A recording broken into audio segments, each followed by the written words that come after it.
ঈদের সময় এটা এটা এটা প্রডিউসারও প্ল্যান করেছিল একবার যে ওনারা ঈদের সময় এটা সিনেমাটা রিলিজ দিতে চায় আর কি। তখন মানে আমার আমার হয় কি মানে আমরা তো আসলে লাইক বিষয়টা এমন হয়ে যায় যে সারা বছর খেলাম না, খালি 2 ঈদ একটু খেলাম, এখন সারা বছর আর কিছু খাওয়ার নাই। হ্যাঁ, তো আমার কাছে মনে হয় এটা না হয়ে যদি ওভার ডে আর অল্প অল্প একটু খেতে পারি আমরা, তাহলে এটা আমাদের সবার, যারা আমরা বিনোদন খোর আছি, যারা আমরা দেখতে চাই, এন্টারটেইন হতে চাই, আমাদের জন্যই ভালো, দর্শকদের জন্যই ভালো। আমি এটাকে সাপোর্ট করি। উনি একটু আগে যেটা বলেন, কাউকে না কাউকে তো এগিয়ে আসতে হবে। ওভার দ্য ইয়ার আমাদের সিনেমা রিলিজ হওয়া খুব জরুরি। 1 মাসে না হোক, 2 মাসে অ্যাটলিস্ট একটা সিনেমা জরুরি, বা 2 মাসে 2টা সিনেমা অ্যাটলিস্ট জরুরি। এটা যদি না হয় তাহলে তো সিনেমা হলে তো থাকবে না। এরকম প্রতি সপ্তাহে সপ্তাহে নতুন নতুন ইংলিশ ছবি আসবে। আমরা যারা অনেক ভালো ভালো কাজ করতে চাই, অনেক নির্মাতা যারা অনেক ভালো ভালো মুভি বানাতে চায়, আমরা আসলে আমাদের কাজের সুযোগটা পাবো না।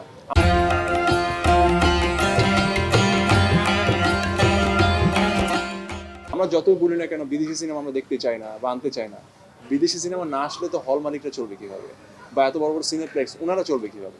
আমরা যদি বিদেশি সিনেমার সাথে পাল্লা দিয়ে প্রতিনিয়ত কন্টেন্ট দিতে পারি, ভালো ভালো ভালো ভালো কন্টেন্ট, এবং এই কন্টেন্ট যদি মানুষের কাছে পৌঁছাতে পারি, তাহলে আমাদের কন্টেন্টেই আমাদের ইন্ডাস্ট্রি স্বয়ংসম্পূর্ণ হয়ে যাবে। এটার জন্য সাহস লাগবে।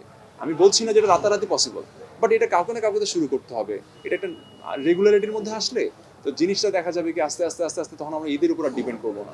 আমরা ঈদের এক মিছিলে গিয়ে দেখা গেল অনেক কষ্ট করে একটা ছবি বানালাম, ঈদের 7টা ছবির মধ্যে আমার একটা ছবি, হুনোস, ঈদের যে ছবিগুলো আমরা দেখতে পেলাম, এখানে 6-7টা সিনেমা তো রিলিজ হয়েছে। এমন কয়েকটা সিনেমা ডেফিনেটলি আছে ভালো গল্পের, যেগুলো হয়তো বা এই মিছিলটা না হলে ঠিকই অডিয়েন্স আরো ভালো রেসপন্স করতো। হ্যাঁ, 7টা সিনেমার মধ্যে কয়টা সিনেমা মানুষ দেখেছে? হয়তো 3টা, কিন্তু বাকি 4টাও হয়তো বা কন্টেন্ট ওয়াইজ ফেলে দিতে পারবেন না, কিন্তু অডিয়েন্স দেখেই নেই। হ্যাঁ, তো আমরা আমরা ওভাবে অনেক সিনেমার মধ্যে হারিয়ে যেতে আমি চাই নাই।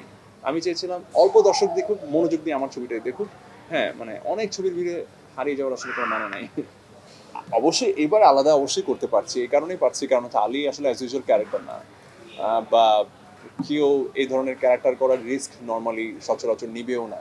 সবাই সেফ গেম খেলতে চায়, একটু ফিল্মিক, একটু হিরোইক, একটু রোমান্টিক বা হোয়াট এভার, একটু অ্যাকশন বা সব কিছু মিলিয়ে। আলী খুবই লাইক লো প্রোফাইল একটা ক্যারেক্টার, খুবই লো প্রোফাইল একটা ক্যারেক্টার। ওর মধ্যে আসলে যে জিনিসটা আছে ইটসেলফ, আলীর যে ক্যারেক্টারাইজেশন, ওটাই হচ্ছে ওর একটা সম্পদ, আর কিছু না।